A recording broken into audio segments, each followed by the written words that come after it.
Did you already put me on? I'm live? You're good. All right. So, which one I'm on that one, right? Yeah, that one. Welcome to another episode of Sewing with Brent. Are we sewing badly or just kind of sewing still? I think it's been It's been good better? so Sewing far. better? I Sewing think better with Brent? sewing better. So, last week we left off with our amazing shop hop fabric block thing that we had finished the New Hampshire row. And I had showed you how to make the blocks, but I didn't show you the process by which the rows are made, the design process. So we're going to go through all of that today with the first row because I decided this is going to be the second row in our quilt for reasons you'll see as we start making this up. So what we're going to do is I have decided that where am I? You're on the overhead. On the overhead. That what we're going to do is make our rows, because we're going to do a different state for each row. So this is the second state, the second row, and it's New Hampshire. So we're going to kind of pretend like we're following a map, kind of, because what goes up above New Hampshire is Maine. So our first row is going to be Maine, and our third row is going to be Vermont. It makes sense in my head. I don't know that it makes sense in anybody else's head, but it'll all come together. Now, in the design process, like I said, we kind of just fell when we were making stuff. We made this block here at 12.5 because we found that most of our squares, well, most of our panels that we cut up will probably fit in that 12.5 range. I say that and I'm probably way off. But, so we kind of started with 12.5, and there's no rhyme or reason to some of the numbers I picked. Just 12.5 looked like I could make everything work for that. And so I made this wonderful row. And then I realized that to make Maine work, look at Maine. See Maine? Guess how big Maine is? Isn't it 18? It's 14.5. So Maine is 14.5, which is bigger than 12.5. So our rows can't all be 12.5 tall now, can they? No. Because this was 14.5. So to get around that, what I've decided that is our common denominator is going to be 6.5 or 6-inch rows. So if you look at this row, is composed of two 6.5-inch rows. So we're just going to have to go up a size. So what's 6.5 times 3, Eddie? 8, 19. Well, when it comes, if you sew, we're talking quilting math. Yeah. So if you sew 6.5 together, it's 3 6.5-inch strips together. How big is it? 12, 18 and a half. 18.5. So that is the number we're working with here. So You were playing chess. I was trying to get this to come up, Yeah. and it wasn't. Oh, it says today, August 9th? I think so, yeah. Well, why hasn't this started? I don't know. Did refresh it or? I don't know. It says it's upcoming. Are people talking to us? Yeah, people are talking. They are? Yeah, So that means then that I'm broken. I think so. Gene says they have it going. Okay. Oh, there we go. Okay, now we're live. Now I can see the comments. Yay! Okay. So, what we're going to do to make this row work is we're going to have to make a main into 18.5 inches tall. Okay. Because then what we're going to do, instead of having two 6.5-inch strips on here, we're going to do 3. It'll all make sense. Trust me as we get going. John asks if you're going to make a pine tree on the main row since it's a pine tree state. Now that John has said that, we might have to. Go around the camera, they don't want to see you. So, that's a possibility. Because I was going to try and do the whole main row today, but it's probably not going to happen because we're not going to have time. And I like John's idea. I think a pine tree would be fun. So, we're probably going to incorporate a pine tree now that John said that. So, I guess it's going to be next week's show, the pine tree block.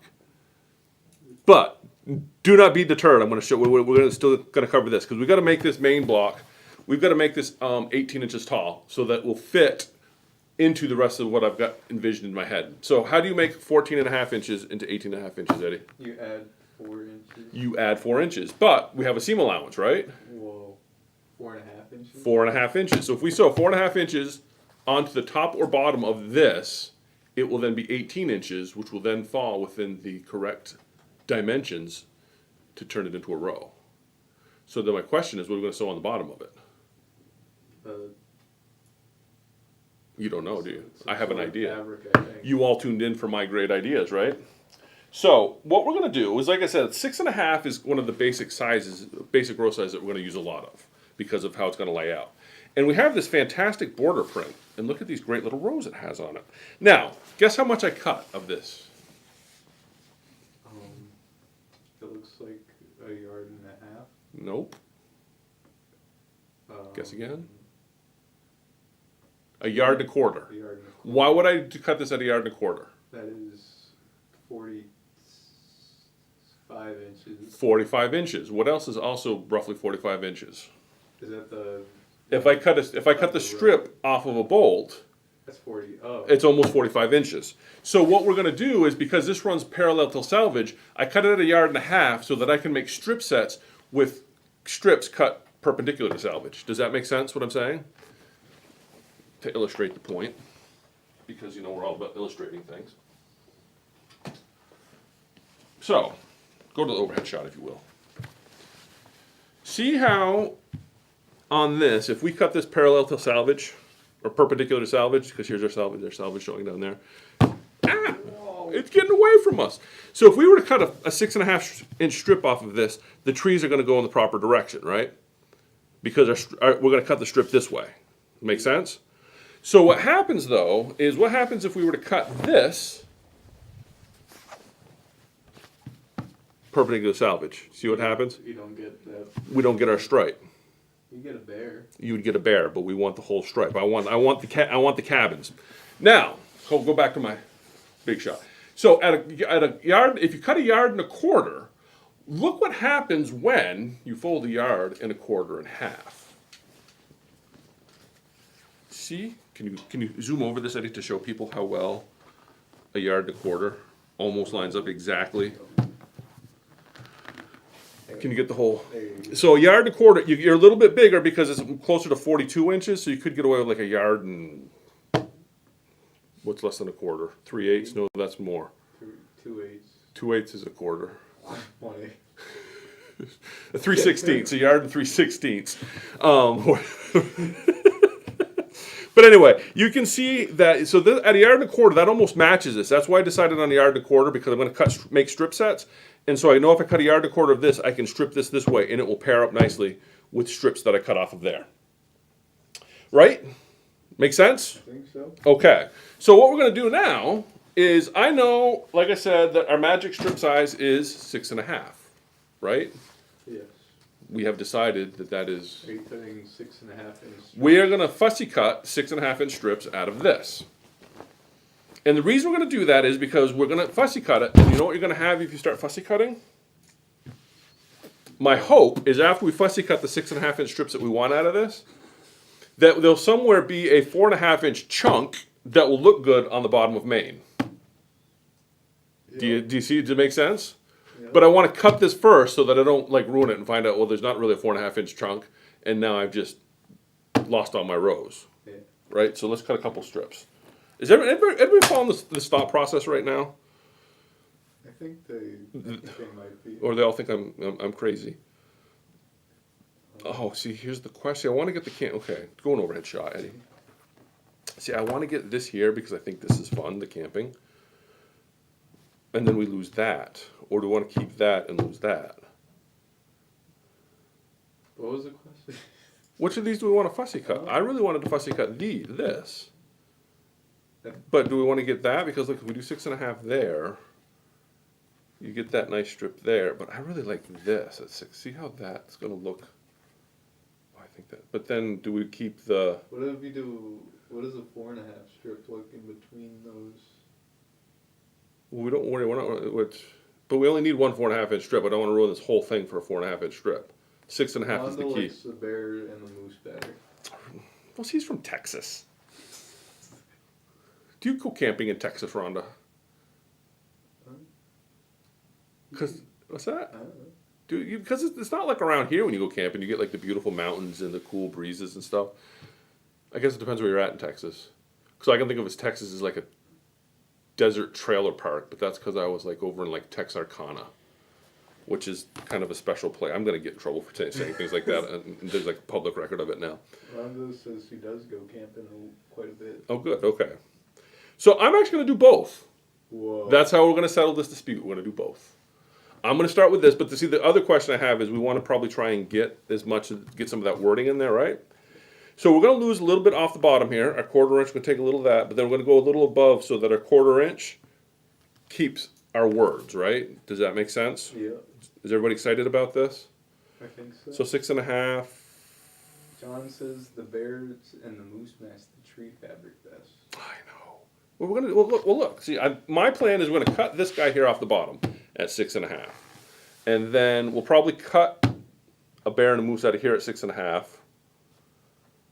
All right. And then whatever's in between here, we'll figure out and get our 4.5 out of, and then we won't have to make more. We won't have to make other decisions till we've used these two up, right? Does that make sense? Yeah, Do I have approval? I think so. Does the internet approve of my choices? I hope so. It seems like. Okay. See, it's a compromise. But then I worry, you know, if I'm worried about what the internet thinks about my life choices. Jean says she's very excited. All right. Stop talking, let's start cutting. That's always the worst part, is you can talk and talk and talk. It's, you know, you gotta just cut sometimes. See, I'm gonna leave a little bit, I'm gonna cut this out 6.5, but I'm leaving enough on the top here, and you'll see here in a minute, that I wanna be able to get those words in. And what I'm doing is, I'm looking where that 6.5 line comes here, and it's gonna give me a little bit more than 1/4 inch past the words from the looks of it. That looks more like 3/8, Eddie, because 3/8 is bigger than a 1/4, but not quite a half. Yeah. So that's what we're gonna have on the upside of here, so that when we take our 1/4 inch seam, we might not take the whole, we're sure to leave ourselves enough in that seam so that the lettering will show up nice. Cause you ever do it where you like cut it too close and then you start cutting off letters? Or am I the only person that does that? I don't think I've cut something like this. So you can see right here, now that's probably closer to 3/8, so when we do our 1/4 inch seam, we'll have a little bit there, but I would rather do that so that I'm not worried about, you know, I don't want to sew it up and like maybe lose the V in Vermont, because then somebody from Vermont would see this and be upset that we weren't careful enough about it, or like lose a T in Connecticut. All right. Rhonda says there's black bears in Texas. There is black bears in Texas. Okay, we were having this conversation the other day, me and Sarah. It's a good conversation for the internet to decide for us. And Sarah thinks, her argument is, there has to be a Bigfoot because every continent has an ape. Okay? Yeah. So there you go. That's going to be yes, this makes sense for what we're doing. But okay, so there's one 6.5 inch strip. Now the poor grizzly bear and moose can't walk. That's all right. They're gonna get their time in the sun. So now we're gonna do this one. So Sarah's argument for the existence of Bigfoot was the fact that she says that every continent has an ape. What are you laughing at? You're not buying that? I think it makes sense. But here was my argument. There is no continent, or there's no every geographical area has an ape. My argument was there's no geographical area where apes and bears coexist. So we don't get a Bigfoot, we have bears. Whoa. What do you think of that theory? I can't think of A valid response? But then I was wondering, because Did you look that up? Did you fact I did not fact check this with Google at all. This was just a conversation in the car heading up to, we were driving up to Cold Hollow Sculpture Park. Have you been there, Eddie? No. If you like have a date, want to impress her with your artsiness, you should take her up to Cold Hollow. Alright. It's this awesome place. It's like a 2.5 hour drive from here up in like Enosburg Falls, Vermont. And the drive is just beautiful if you don't get on the interstate. And what it is this dude back in the 70s bought all this land, and he's an artist. He's a sculptor, but his sculpting is like giant pieces of iron. So it's just 45 acres of iron, just sculpted into all sorts of coolness. I think everybody needs to go check it out. It's Cold Hollow Sculpture Park in Enosburg Falls. It was really, really cool.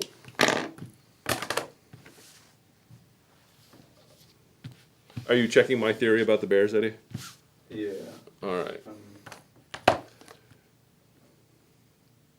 What do our commenters say? Is anybody chiming in to let us know if we're wrong on this? Looks See- like in Asia. There's bears in Asia, Yeah. but Asia's huge. So I said Closer to India. yeah. But is there an ape that lives in the same place as the bears? Like, do the bears and the apes hang out together? I don't know. I'm just saying that's my theory. Okay, so here you go. Here's the other 6.5. See, now I don't know how I feel about this at 6.5 because look what happens at 6.5 with this. You have a lot of extra green on that. What do you think, Eddie? I think that looks I think it's gonna look all right. We'll make it work. Kathleen asks if you're in the shop tomorrow. I will be in the shop tomorrow, probably in the afternoon, probably around 3. 3, hopefully, yes, around 3 tomorrow. All right. Oh, we forgot to announce the shop news. The thread boxes are in. So everybody that was waiting for a thread box, it's in. Okay, so let's get back to Maine that we were dealing with. We have to come up with 4.5 inches to go on the bottom. And what we're going to do now, like I said, we can finish fussy cutting that out, but I don't want to because now we have what we need. Out of between those two, this is going to be kind of ugly. We got to chop 4.5 inches out of this. Where do you think we should get our 4.5 inches from? Is that top for 4.5 inches? I don't know. It might be. You know what, Eddie? I have trouble reading the ruler. I'm kind of special tonight. It is 4.5 inches. Look at that. Doesn't that just scream Maine to you? Or what people think Maine is? Yeah. Have you ever watched Downey Stickerin'? No. There was a show that used to be on. I wish they would bring it back. It's basically these guys in Maine that read the classifieds and go trade things to get things. It's like American Pickers, but like the Maine version, and it's freaking hysterical. All right, so I could, if I was really smart, I would just measure that, but all I'm going to do is I'm just lining this up with that and that. I'm going a little past it, and I'll trim it up after I get it done. Maybe I should square that up first. I don't think I squared this up. So I just want to make sure I'm square before I start chopping because once I start sewing stuff to it, it's harder to square it. And you know what? We called this sewing badly with Brent for a while, right? So that tells me that's good enough. And then let's just measure. We'll measure it. Let's be like fancy. Oh, that's 14.5. All right. So it's a 14.5 inch square. Maybe I squared that up already. Oh. All right. It's almost like you guys like tune in to watch a train wreck on here. Is this? No, that's the leftovers. Where's the? Oh! Turn into an old man. All right. So what I'm going to do first is I got to cut a 4.5 inch strip out of this, but it only needs to be 14.5. So I'm going to cut a 14.5 section off here because I'm going to save the rest of it for other things, and because I don't want to like waste it all at 4.5. I might find that I need it for other things. So when you're doing this, when you're putting stuff together like this, it's very important. Not very important, but a lot of times when you're doing something like with this border print, save all your pieces. Don't throw this out or write it off until you're done with the quilt, because you might find that going forward, you might find that you need a little 2.5 inch block or something, and you might find that cutting out like this moose might be the perfect filler somewhere. But there's that, and then we're just going to take this, and we decided, what did we say, 4.5, right? Yes. According to our high-end math, that 14.5. 4.5 or was it 5? I can't remember. 14.5 14.5. plus 4.5 is 19, right? Which is 18. No, it's 19. Which is 18 and a half. And we'll have one seam, so it's a 1/2 inch, makes 18.5. That seems like... That seems... That the math checks out. The math checks out, okay. We're not crazy. Because I just cut it, there's no going back. Now, here's the next design decision we need to make. Does it go below Maine? See, I think I was leaning towards the idea of below Maine when I was putting this together.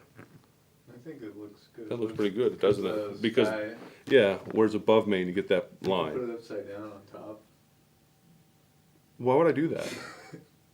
That would make any sense. All right, so what we're going to do now is we're just going to see, and we can also kind of pre-check this too. If we line these two up like that, and look at that, we're at 19 inches, which after we take our half-inch seam allowance, we're good. Quarter-inch seams, but because there's two of them, that's where we get our half-inch. And all we're going to do is just sew that, just like that. Was that awesome? Was everybody excited about that?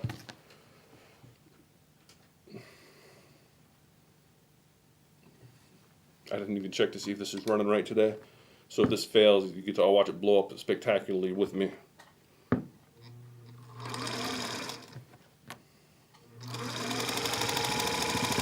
it's a good thing nobody came in here and decided to mess around and play with our stitch length.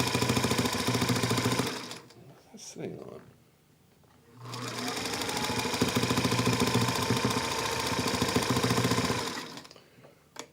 All right. So that's gonna go.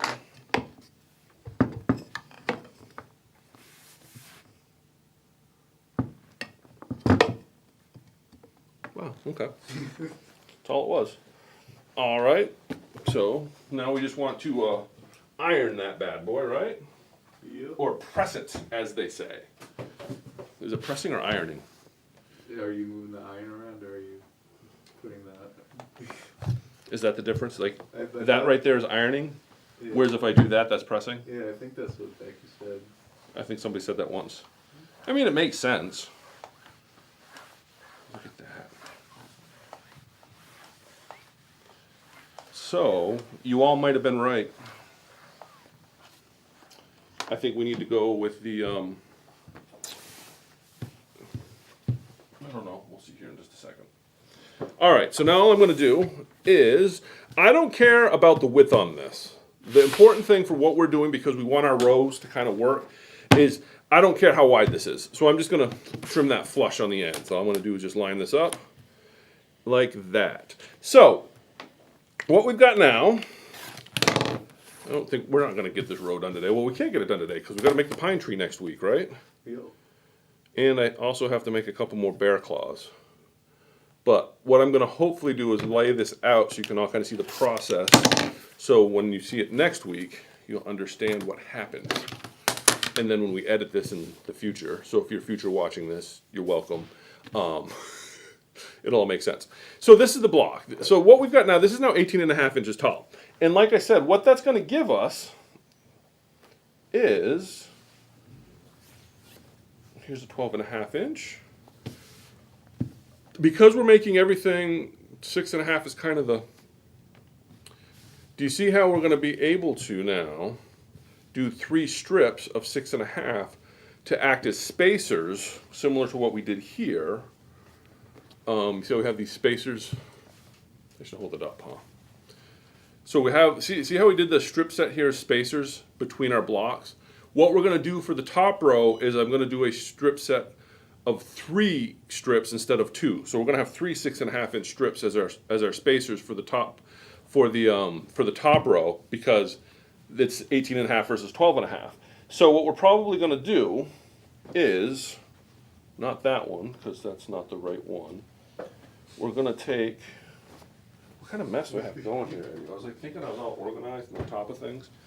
So what we're gonna do next, I just cut them. It's not like they can run away. Is either take like this as a row, not that one, because that's too small, or this, maybe we will do this one as a row.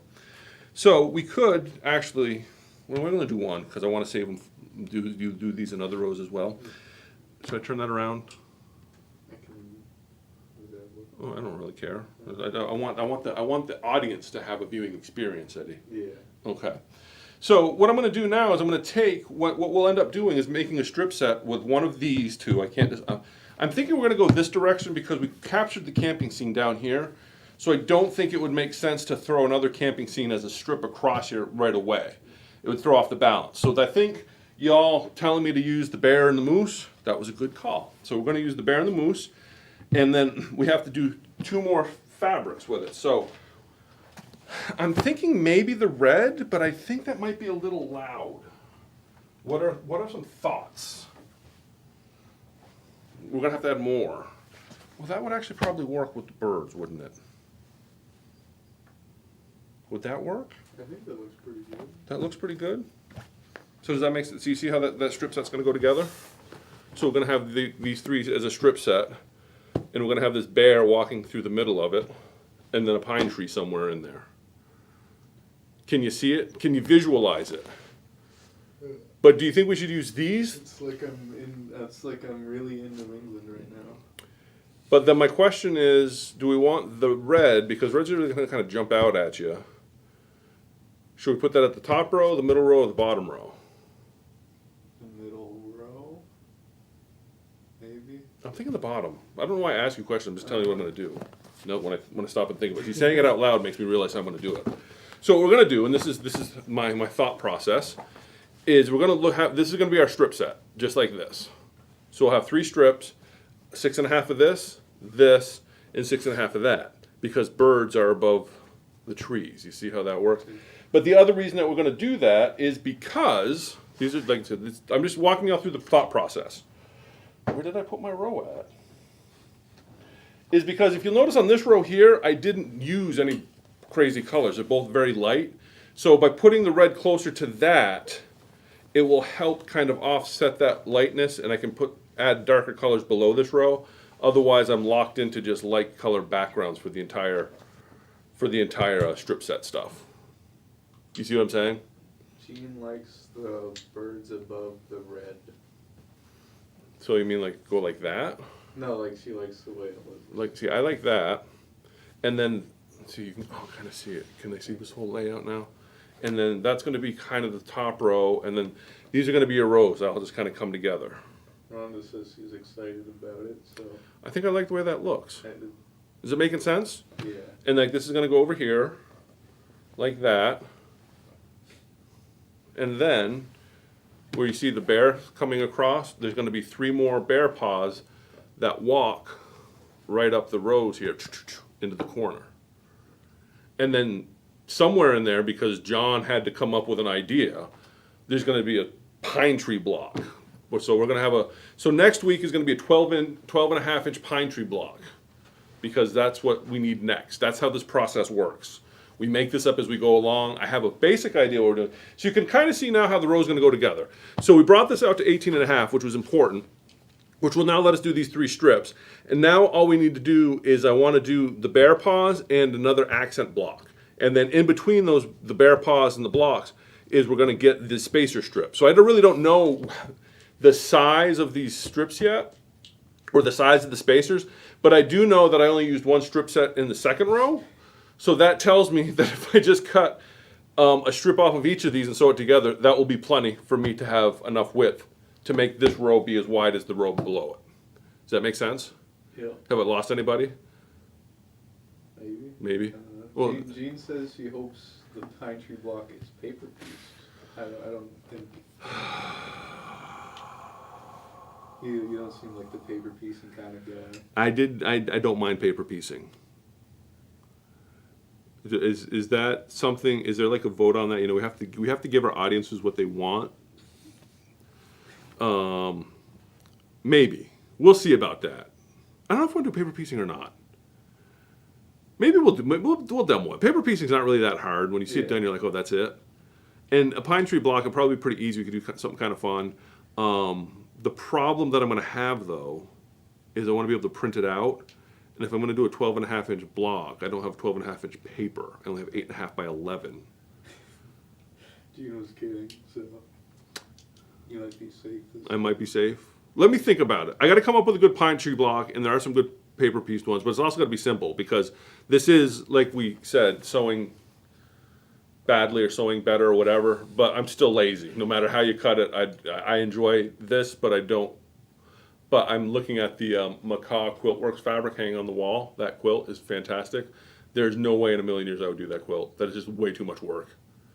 It would stop being fun after a while. So it's going to be, we'll come up with something simple. But next week we will make a pine tree block, because I really think that John made a very good point. And plus, it would be kind of nice to sprinkle that in with the leaves, because I think pine trees and leaves, it really kind of adds to the aesthetic. And it would allow us to throw a little bit more, because every row is going to have a 12.5-inch piece block, the bear paws, and the state. We're probably going to replicate a couple leaves. If the pine tree comes out nice, we'll probably do a couple pine trees. And I think there's a total of 6 states. Is that right? For some reason, I'm thinking 6. I think that makes sense. That makes sense. So we could do 3 trees and 3 leaves. I don't know. You got how many states in New England? It's not going to give you an accurate count because it depends what you call New England. Did you know that Maine used to be Massachusetts? It says there's 6. 6. How do you do that? How Was do it I- like a little thing connected? I don't to know. Massachusetts. The Massachusetts were like, we want Maine, and nobody fought them on it. It's kind of like Vermont and New York were the same. And then Vermonters are like, no, don't come past the lake, or we're going to beat you up. And then they're like, oh, okay. And then Vermont was born. Anyway. But New Hampshire, we've always been here. New Hampshire's one of the originals. New Hampshire and Massachusetts. Massachusetts kind of got shafted when you stop and think about it. I mean, they're that tiny little state now, but they had all of Maine, and then one day they didn't. Anyway, we've gone on long enough. So basically, like I said, we just covered tonight the fussy cutting of the strips. What we need to get this to 18. You can see the layout we're going to use. So hopefully by next week, I'll probably have these strip sets made. I don't think I'll make you all suffer through watching me make the strip sets. Because all I'm going to do is going to strip these at 6.5 and sew them together. But I will probably wait to sew the whole row together so you can see how the math is done to figure out what goes where, because spoiler alert, there's not a lot of math. But anyway, so that's pretty much all we have for tonight. Hope you all learned something. I hope you all join us again next week. Like, subscribe, and share, and all that. And if you're watching in the future, it's like a time machine when you stop and think about it, Eddie. Like, I can speak to the future right now. Whoa. How do you know that I'm not from the future and I came back? Like, if you were from the future, would you tell people? Maybe, aren't you like not allowed to do things if you're from the future? I don't know, but like, what happens if like you're time traveling and you end up like in the dinosaur times? You like get out of your out of your time machine and get stomped by a dinosaur, and that was like the first time travel like mission, and you never came back because you got stomped by a dinosaur, and they're like, it doesn't work. Maybe time travel does work. They just keep jumping to the wrong spot. Anyway. I mean, Terminator really confused me. Like, it doesn't make any sense. Like, how does that... What doesn't make sense? It doesn't make... Like, he goes back in time to become his dad, but he's like... How does he go back in time? Yeah, because there's a really interesting conundrum there, because he wouldn't go back in time to become John Connor's dad, the leader of the revolution, if the machines didn't send them back, and like the machines didn't think, let's go kill John Connor's mother. If they hadn't thought of that, then they actually created the destruction of themselves. It's a loop, Eddie. It doesn't work because at no point can you get to the timeline where they're sending somebody back, because if John Connor's never born to lead the revolution against the machines, and the machines don't get mad and do time travel. Yeah. And if you don't get mad and do time travel, you can't send John Connor's dad back. It's broken. But the good thing about the reason why Terminator works, though, it doesn't try to explain the time travel. That's like, okay, I'm going to go on a tangent here, okay? Did you ever watch the remake of The Thing? No. The one with... I did watch a video talking about it. So. Okay. It was like the John Carpenter version, like a remake of it, like late 90s. Not the original, I'm talking, okay. It was a decent movie. I'm like, oh, this is kind of fun, right? Because it is what it is. But they made the mistake that a lot of sci-fi movies make, is they try to explain the organism with bad science. It's like, if you're going to do it, you have to go all out and make it work. If you half-ass it, you just like ruin everything. You know, because that's what made X-Files so good, is when they went all out, or they didn't even try. It was one or the other, so you were always, it was good. But when you half-ass it and your science is bad, it just ruins it. So that was my complaint about The Thing. It would have been a great movie. Just let the thing run around, eat people, and blow up, instead of trying to come up with some bioevolutionary thing that makes no sense because you can't transform Yeah. on a massive. Anyway, Gene says they watched The Blob. I think that's a good film. the Blob. I like the theme. Yes. It's a good song. I am gonna recommend to anybody out there watching one of my dad's favorite films. I don't know if it's a favorite film. You know how you like watch a movie and you're like, wow, I thought that was better. The Legend of Bogey Creek. My dad said that was like the definitive like Bigfoot film, and we watched it one day and we're like, what? It's like Trailer Park Bigfoot. It's special. Alright. But the best part is I met the daughter of the guy that made the movie. And she had on a shirt. I'm like, is that Bogey Creek? She's like, yeah, you've seen it? I'm like, yeah. And she's like, she didn't realize how big the show. Anyway, I'm going on about nothing at this point. I hope you all enjoyed it. Like I said, next week we will probably do a pine tree block and throw this row together so you can kind of see what that looks like, because we've only got a couple weeks before I have to have some quilt to show for the shop hop, right? Yeah. Because we're going to show this off and everybody's going to want to make it. And this is the best you get for just instructions. I'm not writing this down. I might write out like fabric requirements though. I don't know. Anyway, thanks for watching. Sew on and be excellent to each other.